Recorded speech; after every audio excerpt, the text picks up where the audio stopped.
หารซามีทุกแบรนด์เลยครบเลยบอล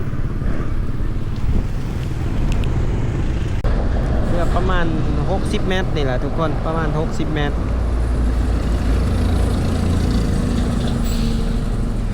เลิศสุกคนตอนนี้เราอยู่ที่เขตลักฮกแถวสถานีโรงเรียนเด็กกำพร้าตอนนี้เรากลับมาครับลูกค้าเนาะเดี๋ยวไปทางดงโดกหอพักซีเกมไปหอพักซีเกมจ้ะเดี๋ยวขึ้นเลยรอบ2ปัญหาต้องไปเลยเดี๋ยวไม่ละไปเอารถไฟฟ้าเมื่อกี้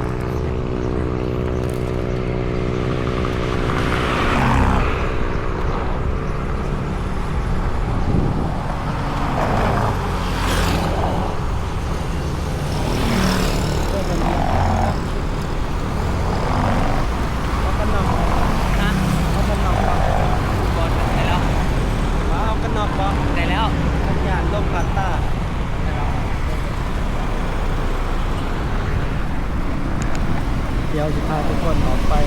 ที่มอซ่อทุกคนพาไปหลอกเปิดแถวโดดๆเลย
เกมทุกคน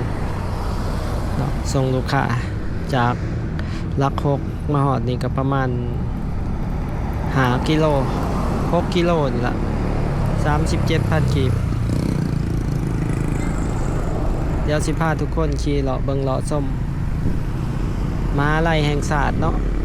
มาวิทยาลัยแห่งศาสตร์ลาวบ่ได้เข้ามาถือว่าโดนเติบ หลายเดือนเติบวันนี้มีโอกาสพาทุกคนขี่รถเลาะเลย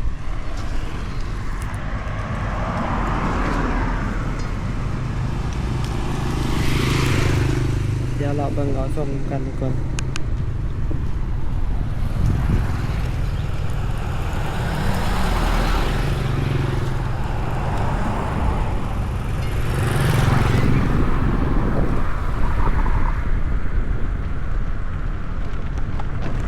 ตอนนี้ก็เป็นหอพักซีเกมทุกคนหอพักนักศึกษาเนาะที่ว่าสร้างให้กับนักกีฬาตอนเราเป็นเจ้าภาพซีเกม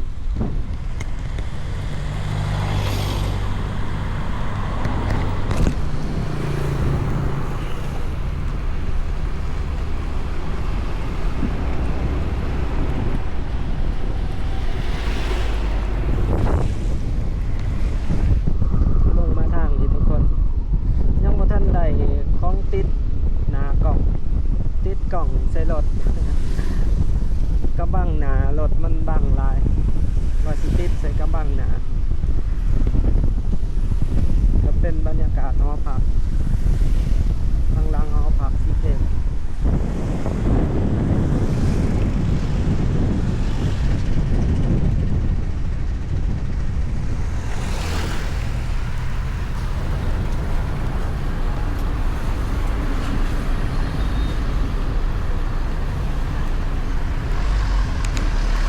อยู่นี่ก็มีเบิร์ดเนาะ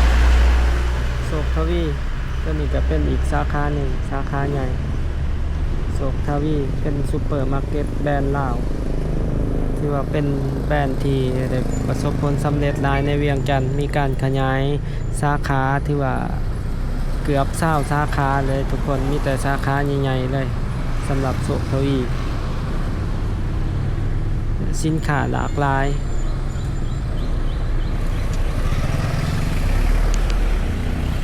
เดี๋ยวสิเลี้ยวซ้ายออกไปทางตลาดเขตทุกคนวันนี้มาทุกคนรอเบิ่งรอส้มแล้วก็มีหลายๆอย่างเนาะที่มีการก่อสร้างอยู่ในไกลๆกับอันมหาลัยแห่งศาสตร์นี่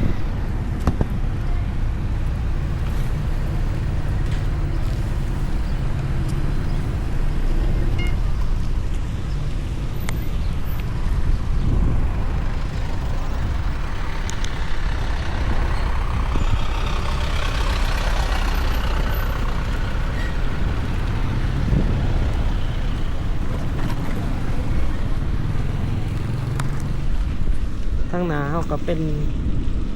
ตลาดเขตคือไปมีบรรยากาศอยู่ในมหาวิทยาลัยแห่งศาสตร์ช่วงนี้ก็สิมีนักเรียนบางคณะกระเซงบางคณะก็ถือว่ายังบ่ทันเซงเป็นภาคหนึ่งบางคณะก็เซ็งแล้วเรียบร้อยก็พักไปเนาะ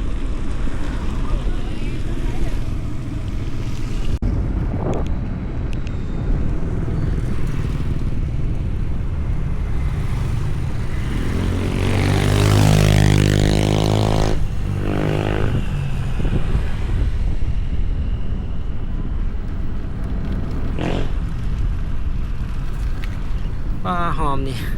หานซามีทุกแบรนด์เลย ครบเลยบอล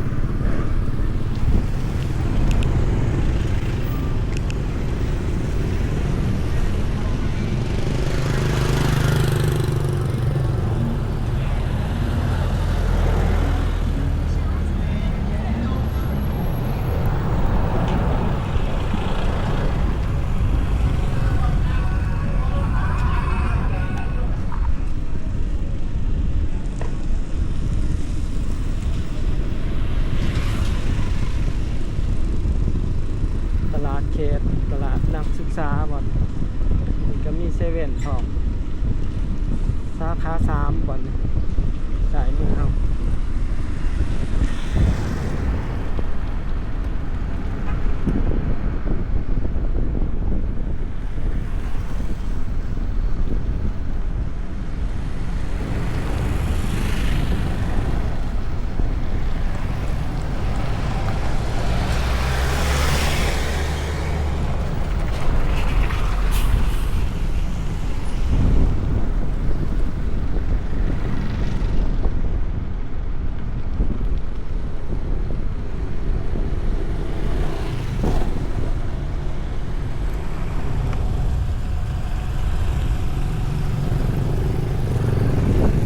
ทุกคนลงมาทางโอ้บอนนี้เป็นห่านอันนี้เขาเจ้ามังเวลาทุกคนแต่ก่อนบอนนี้เขาจะแบ่งให้ครูอาจารย์ที่อยู่มอซอเนาะเป็นบอนหอพักที่อยู่แล้วก็เป็นห่านท้ายเครื่องแล้วก็เฮ็ดบอนฝากรถยังต่างๆบอนนี่น่าจะจัดสรรใหม่เขาจะเริ่มมานะ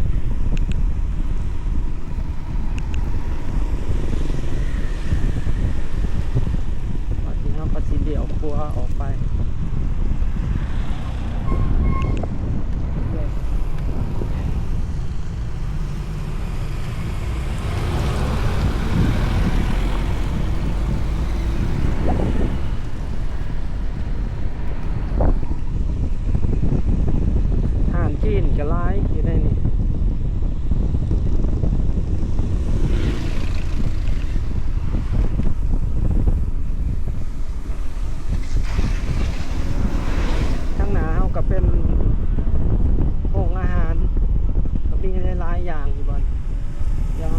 แวะกินชาอยู่อาหารอินโดนีเซีย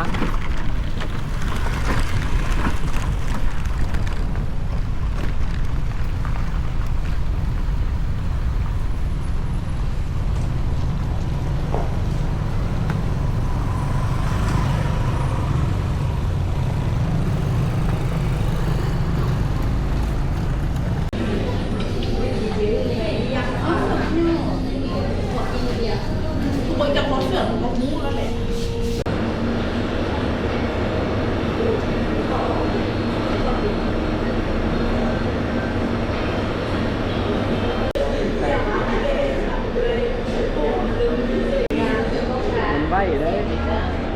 เอา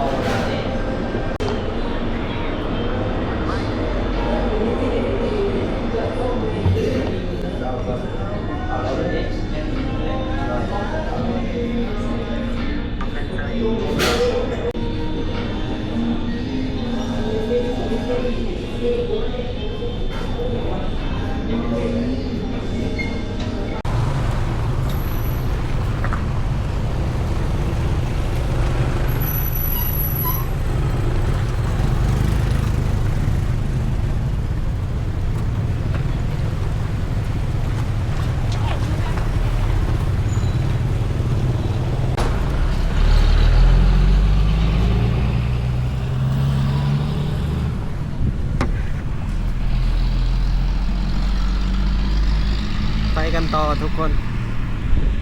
เดี๋ยวสิพาไปเบิงประตูโค้งประตูมอสออันใหม่ที่เขาเจ้าเฮ็ดเนาะที่ว่าใส่งบประมาณหลายตื่ประมาณ500,000 ปลาย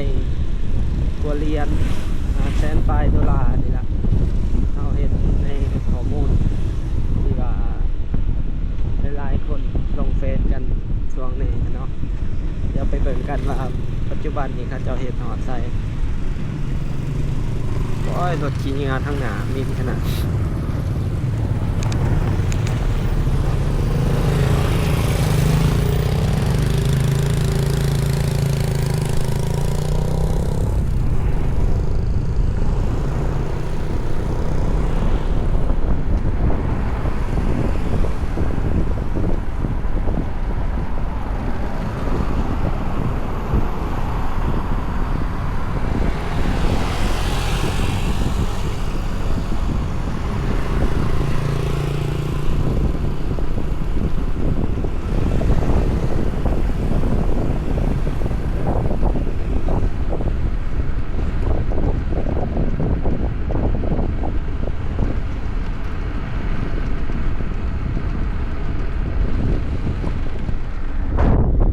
เป็นทางออกทุกคนเดี๋ยวพาทุกคนเลี้ยวซ้ายขึ้นไปเบิ่งประตูโค้งของมอสอ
คุณทุกคน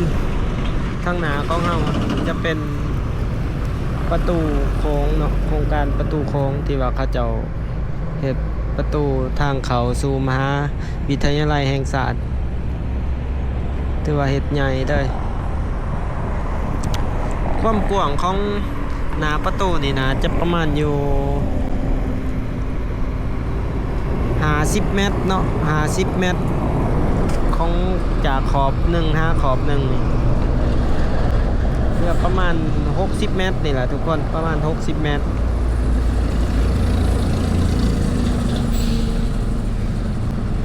ข้อมูลงบประมาณที่สร้างนี่จือๆประมาณ560,000 เหรียญดอลลาร์สหรัฐนี่ล่ะ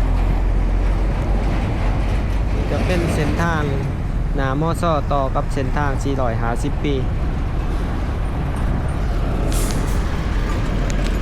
ตอนนี้ขอบก็กลางเขาเจ้าก็เอาบังเกอร์ตัวต่ำเนาะมาเรียนเป็นขอบกัดเป็นกอกลางทุกคนสำหรับเส้นทางนี้หลังจากหม่างขอบของเส้นทาง BRT ออกนี่ก็เป็นบรรยากาศหน้ามอซ่อถือว่าเป็นประตูเนาะตัวนี้เขาจะเฮ็ดเดี๋ยวสิขี่ขึ้นไปอีกน้อยหนึงทุกคนก็สิจบคลิปนี่ก็เป็นสถานีหน้ามหาลัยแห่งศาสตร์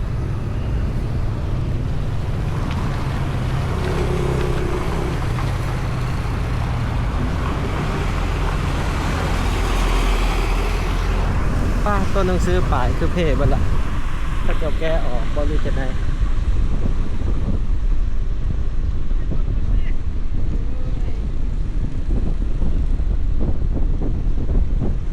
เกาะกลาง